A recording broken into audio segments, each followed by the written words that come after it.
One way for Keir Starmer to wriggle out of the mess that he's created by suggesting that Israel had a right to cut off water and fuel is by saying that he was responding to another question. And now that there's been such an uproar from the grassroots of the Labour Party against the idea that the leader of the Labour Party is endorsing the brutality of Netanyahu's siege, is to say, is to try and find ways to wriggle out of what he actually said. The problem with modern media is everything is recorded.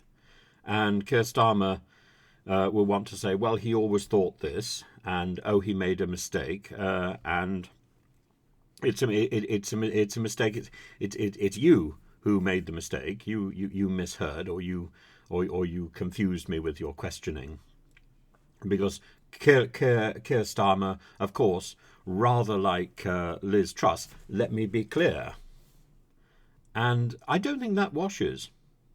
I think the realistic position is to recognise that times change, that the immediate response to a question may not be the considered response, and so on. And simply to be honest that, you change your mind. As events unfold, you change your mind. And yes, at the time when Israel was attacked by Hamas, all sympathy and all concern was with Israel and the right for Israel to protect itself. And, of course, Israel is not the guardian of Palestine, or whether the West Bank or whether Gaza. But the reality is that Israel is in control of the border of Gaza and of the West Bank, in the same way as we wish to be in control of our borders. And this is the responsibility that comes with it. We cannot allow people to die when they are approaching our borders. In the same way that we cannot allow people to die in the Channel, we cannot allow people to die in Gaza or in the West Bank. And we cannot endorse anything that encourages that.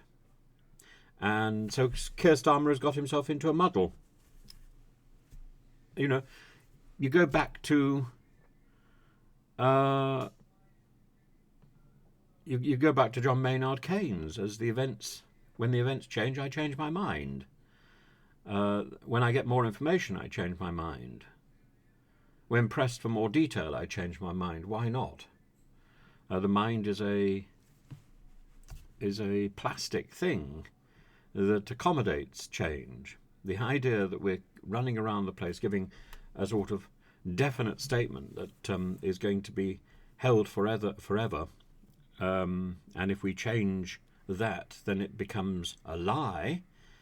This is nonsensical. We actually want people to change their mind, don't we?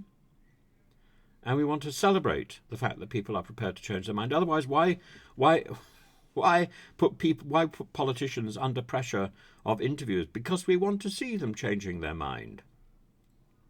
Of course, it becomes particularly silly when they insist that actually they always meant this, when it's quite clear that they said that in the past. Keir Starmer is in a mess, and I'm sure the Conservative Party is rejoicing at that. They shouldn't rejoice because, frankly, they're in a mess as well. And there is only one principle here in the Middle Eastern conflict, and that is care for life.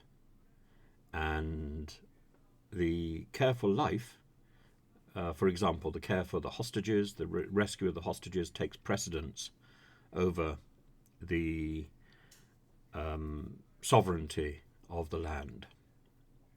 The care for life takes precedence over the sovereignty of the land. But Israel has a right to defend itself. Does Israel have a right to conduct an offensive manoeuvre? That's a matter for significantly more debate. I think not. But there are people who think that I'm wrong. I'd love to hear your opinion.